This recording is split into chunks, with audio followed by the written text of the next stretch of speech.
Welcome back once again. TWB Krishna में आपका स्वागत है। आप देख रहे हैं मैथ का कॉम्पिटिटिव सीरीज सुबह के 7 बजे। ठीक है, तो ये क्वेश्चन है रेशियो एंड प्रोपोर्शन का। हम कॉन्सेप्ट सीखेंगे, क्वेश्चन बिल्कुल भी नहीं रटेंगे।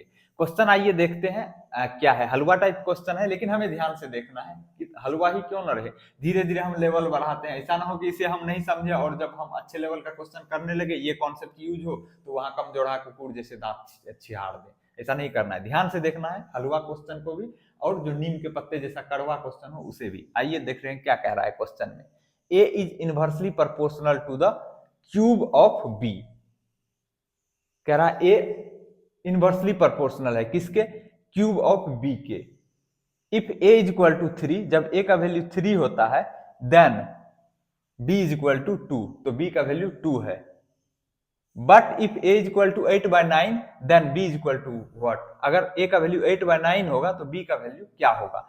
इनवर्स प्रोपोर्शन का मतलब क्या है, क्या पहले तो हम डायरेक्ट प्रोपोर्शन और इनवर्स प्रोपोर्शन को एक बार देख लेते हैं। अगर ए और बी डायरेक्टली प्रोपोर्शनल हो, A is directly proportional to B रहे, इनवर्सली के जगह डायरेक्ट रहे, डायरेक्टली प्रोपोर्शनल टू बी रहे, तो हम A is directly proportional to B ऐसे लिखेंगे। ठीक है, और इसको हम प्रोपोर्शन पढ़ते हैं ना, A is proportion directly, direct है ना, तो A is directly proportion to B. इस केस में हम लिखते हैं A is equal to K B.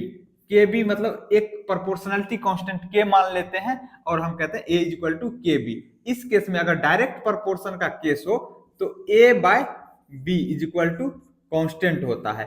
कहने का मतलब क्या है इसका, इसका कहने का मतलब यह है कि अगर दो वेरिएबल इस तरह से रिलेटेड हो आपस में कि एक को बढ़ाने से दूसरा भी बढ़ रहा हो तो हम उसको कहते हैं डायरेक्ट प्रोपोर्शन में, है ना। एक को बढ़ा रहे हैं तो दूसरा भी उसी अनुपात में बढ़ रहा हो तो हम कहते हैं वो डायरेक्ट प्रोपोर्शन के केस में है। लेकिन एक के घटाने से दूसरा बढ़ रहा है या एक के बढ़ाने से दूसरा घट रहा है तो हम कहते हैं इनवर्स प्रोपोर्शन में है। तो उस केस में हम लिखते हैं ए इज, सॉरी यहां पे मैं आपको बता रहा हूं, A is inversely proportional to B, ये है इनवर्स प्रोपोर्शन का।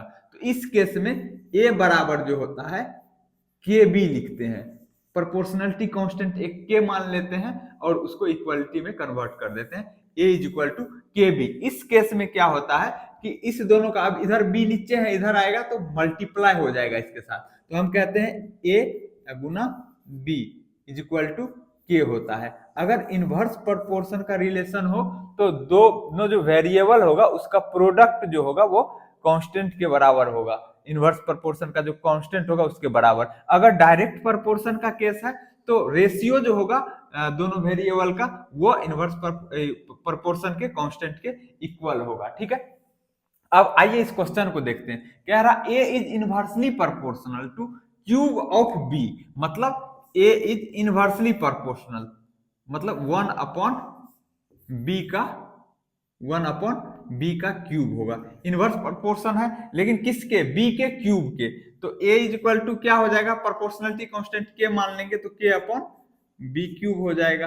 अब यहाँ पे क्वेश्चन में क्या दिया हुआ है, अगर ए का वैल्यू 3 है तो बी का वैल्यू कितना है, 2 है, तो ए का वैल्यू 3 रखिए यहाँ पे तो क्या हो जाएगा, 3 इज इक्वल टू के अपॉन बी का वैल्यू कितना है, 2 है, तो 2 का क्यूब हो जाएगा यहाँ पे 2 का क्यूब, तो यहां से के का वैल्यू निकल जाएगा, ये 2 का क्यूब इसके साथ गुना होगा तो क्या हो जाएगा, के इज इक्वल टू 3 गुना 2 का क्यूब। 2 का क्यूब का मतलब क्या, 2 को 3 बार गुना करना है 2 को, तो 2 गुना 2 गुना 2, तो कितना हो जाएगा, 2 दूनी 4 दूनी 8 या 24, तो के बराबर आ गया 24। मतलब हमें प्रोपोर्शनलिटी कांस्टेंट का वैल्यू पता चल गया।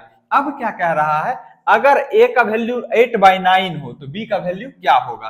तो ए का वैल्यू अगर 8/9 लेते हैं, 8/9, तो बी का वैल्यू निकालना है। के का वैल्यू तो हमें पता है, ये रिलेशन है इस क्वेश्चन के according, A is inversely proportional to cube of B. Proportionality constant का वैल्यू हमने 24 निकाल लिया, ये तो चेंज होगा नहीं इस कंडीशन के लिए, तो A is equal to 24 upon B cube हो जाएगा। अब यहां से हमें वैल्यू निकालना है तो बी क्यूब इधर नीचे है, इधर आएगा तो 8 के साथ गुना होगा, 8 B cube is equal to, ये 9 इधर किस चीज में है, डिवाइड में इधर जाएगा तो 24 के साथ मल्टीप्लाई होगा, तो 24 गुना 9। लेकिन हमें वैल्यू किसका निकालना है, बी का, तो बी क्यूब के साथ 8 गुना में है तो इधर जाएगा तो डिवाइड हो जाएगा, तो हम यहीं से इरेज कर दे रहे हैं, चलो हम लिख ही देते हैं। लेकिन आप कॉम्पिटिटिव एग्जाम में इतना लिख करके कैलकुलेशन मत करना, ये बोर्ड का एग्जाम तो होगा नहीं, ये कॉम्पिटिटिव सीरीज है। तो 8 इधर जाएगा तो डिवाइड हो जाएगा 24 गुना 9/8। बेशक आप बोर्ड के एग्जाम में लिख के कर लेना, लेकिन कॉम्पिटिटिव एग्जाम में कम से कम टाइम में करना, ठीक है ना। 8 3 जा 24, 8 तिया 24, तो 9 तिया कितना हो जाएगा 27। बी क्यूब बराबर 27 है, तो यहां से बी बराबर क्या हो जाएगा, क्यूब रूट इधर पावर 3 है तो इधर पावर 1/3 हो जाएगा, 27 पे पावर 1/3। इसका मतलब क्या हुआ, cube root of 27। Cube root का मतलब क्या होता है, प्राइम फैक्टर करेंगे 27 का और 3 सेम नंबर गुना में हो तो एक बाहर आएगा, तो 27 को क्या लिख सकते हैं 3 गुना 3 गुना 3, इस पे पावर 1/3, तो डायरेक्ट आंसर आ गया 3। तो बी का वैल्यू कितना आ जाएगा 3 आ जाएगा, यही हमारा आंसर हो जाएगा बी बराबर 3। तो ये जो हमने लिख के किया, ये सब चीज देखते ही चमक जाना चाहिए यहीं पे, बी क्यूब इक्वल टू 27 आया तो बी बराबर 3 हो जाएगा। इतना ड्रामा नहीं करना, आपको समझाने के लिए बेशक मैं कर रहा हूँ, यह लर्निंग स्टेज है तो आप ये लिख के कीजिए, लेकिन एग्जाम तक में इतना फ्लुएंसी होना चाहिए आपके साथ कि बेसिक कैलकुलेशन धड़ाक से आप कर पाए। ध्यान क्या रखना है, अगर ए बी के डायरेक्टली प्रोपोर्शनल है तो A is equal to K B होगा, या फिर A by B is equal to K होगा, ये कांस्टेंट का वैल्यू होगा जो हम प्रोपोर्शनलिटी कांस्टेंट मानते हैं। अगर ए बी के इनवर्सली प्रोपोर्शनल है तो ए इज इक्वल टू के बाय बी होगा, जहां के क्या है प्रोपोर्शनलिटी कांस्टेंट है। इस केस में क्या होता है, दोनों जो वेरिएबल होगा, दोनों जो क्वांटिटी होगा, वो उसका प्रोडक्ट प्रोपोर्शनलिटी कांस्टेंट के इक्वल होता है।